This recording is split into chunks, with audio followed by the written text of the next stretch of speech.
Improving cyber resiliency is critical to nearly every business. The cost of cybercrime on the global economy is in the trillions.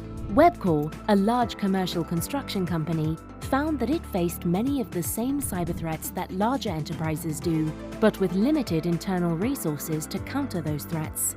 Webcor leveraged the OpenText Managed Security Services team to build a robust security environment, enabling them to identify and stop many threats or attacks before they impacted any systems. When the COVID-19 pandemic struck, Webcor was better positioned than most companies to meet the challenges of moving to remote work, staying cyber resilient while continuing to execute at a high level.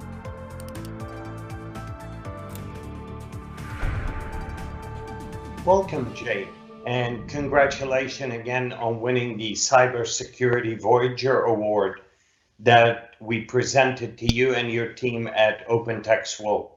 Tell us a little bit about Webcor and the history of working with OpenText Managed Security Services.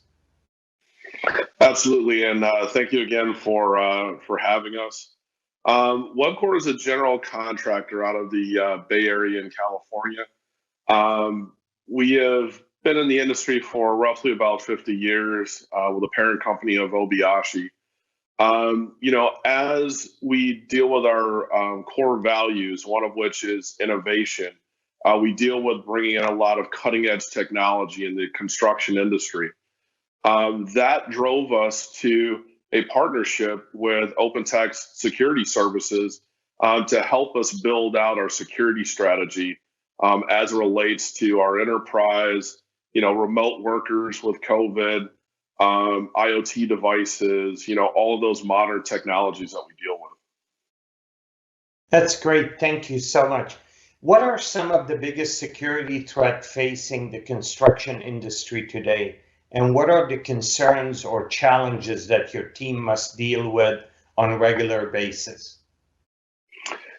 So as you can imagine, we have, what every other enterprise has is we have our, offices and our structure and our cloud and those types of things, just like every other enterprise deals with. But we also have new locations that we're putting up for customers, and we're putting up systems there that interconnect into our enterprise. So we have that kind of mobile transient piece to our enterprise that has IoT devices in it, and that adds kind of that complexity that's unique to the construction industry. That's great. Thank you, Jay. What are some of the difficulties of maintaining a cybersecurity effort with a small IT team? Well, again, it's jumping into that innovation, right? Because you're dealing with new technologies that you have to learn what they are, what they offer to the enterprise. You have to get employees that not only have a great skill set in what they do, but now they have to pick up on new technologies and keeping up with it, right? The research aspect, the security, the vulnerabilities, the patching, all the normal things. So the smaller the group, there's only so much that you can actually do, and you have to look at how you properly augment that staffing to get assistance. That's great. In thinking about the future, how do you think the forensic and cybersecurity landscape will change in the next 3 to 5 years? It's interesting, and I've been watching that. I've been in the cybersecurity forensics industry since before 9/11, so back in the Windows 98 floppy disk days. And I think the progression has been very interesting to watch.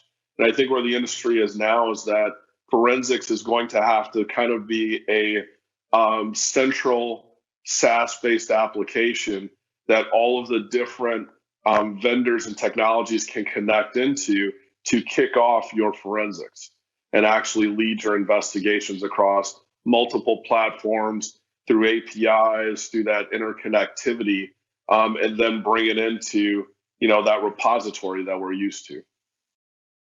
Jay, thank you very much. And again, congratulations on winning the Cybersecurity Voyager Award at OpenText World. Thank you so much. Look forward to our business partnership and working with you and your team. And thank you for all your support as well to us.